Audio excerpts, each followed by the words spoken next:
Hello বন্ধুরা, আমাদেরকে চ্যানেলে স্বাগতম। আজম ক্রেডিটো ইউটিউব চ্যানেলে আজকে আরেকটি মুভি এক্সপ্লেন এবং রিভিউ। মুভিটি কীভাবে দেখবেন সম্পূর্ণ তথ্য জানাবো। মুভিটি সম্পূর্ণ ভিডিওটি দেখতে থাকুন। আবার হলো 2012 সালে একটি ভারতীয় বাংলা ভাষায় অ্যাকশন মশলা চলচ্চিত্র, যা রবি কিনাগির সহ রচনা এবং পরিচালনা। সি ভেক্টাস ফিল্ম ব্যানারে শ্রীকান্ত মহতা প্রযোজিত। ছবিটি চিত্রনাটক এবং সংলাপ লিখেছেন এনকে সলিল। এতে অভিনয় করেছেন জিৎ, সায়ন্তিকা ব্যানার্জি, মুকুল দেব। বাংলা সিনেমায় তার অভিষেক এবং আশিস বিদ্যার্থী। অন্যদিকে খরাজ মুখার্জি, বিশ্বজিৎ চক্রবর্তী, বিশ্বনাথ বসু, সুপ্রিয় দত্ত, তুলিকা বসু, কমলিকা ব্যানার্জি এবং অরুণ ব্যানার্জি আরও একটি গুরুত্বপূর্ণ ভূমিকায় অভিনয় করেছেন, যেখানে সুভাষিস মুখার্জি অতিথি চরিত্রে অভিনয় করেছেন। এটি তেলেগু চলচ্চিত্রের কৃষ্ণের রিমেক। ছবিটি সর্বাধিক আয়কারী বাংলা চলচ্চিত্রের তালিকায় স্থান পেয়েছে এবং এটি শুরুতে দেখা যায় এই ছবিতে সূর্য নারায়ণ মানে জিৎকে নিয়ে, যে একসময় একজন সফটওয়্যার ইঞ্জিনিয়ার ছিল, কিন্তু তার দরিদ্র বন্ধুকে চাকরি দেওয়ার জন্য চাকরিটি ছেড়ে দেন এবং কোচবিহার শহরে বেকার থাকে। পৌলমী মানে সায়ন্তিকা ব্যানার্জি হলো কলকাতায় এক মেয়ে, যে কলকাতায় পড়ে এবং ছুটি কাটাতে কোচবিহার তার বড় ভাই মদন মোহন মানে খরাজ মুখার্জি তার স্ত্রীর সাথে থাকার জন্য আসে।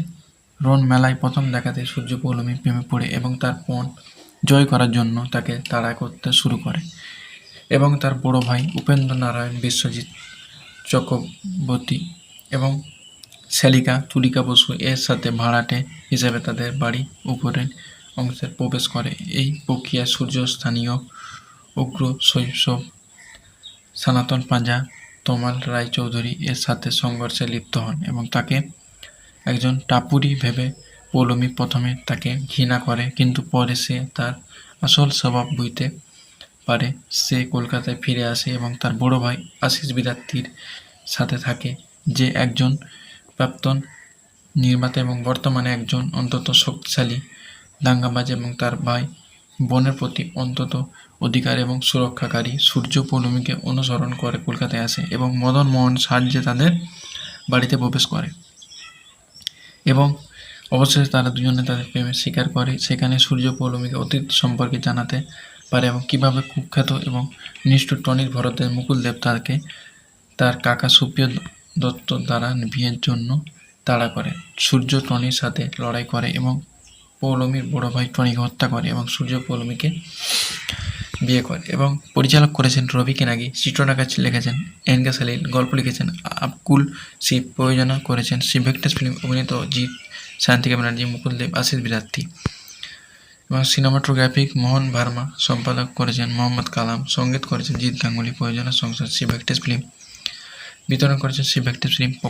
এটি মুক্তি পেয়েছিল 13 জুলাই 2012 সালে। চলমান সময় 160 মিনিট। দেশ ভারত ভাষা বাংলা। এবং এটি জিৎ মানে সূর্য নারায়ণ ভূমিকা অভিনয় করেছেন সূর্য।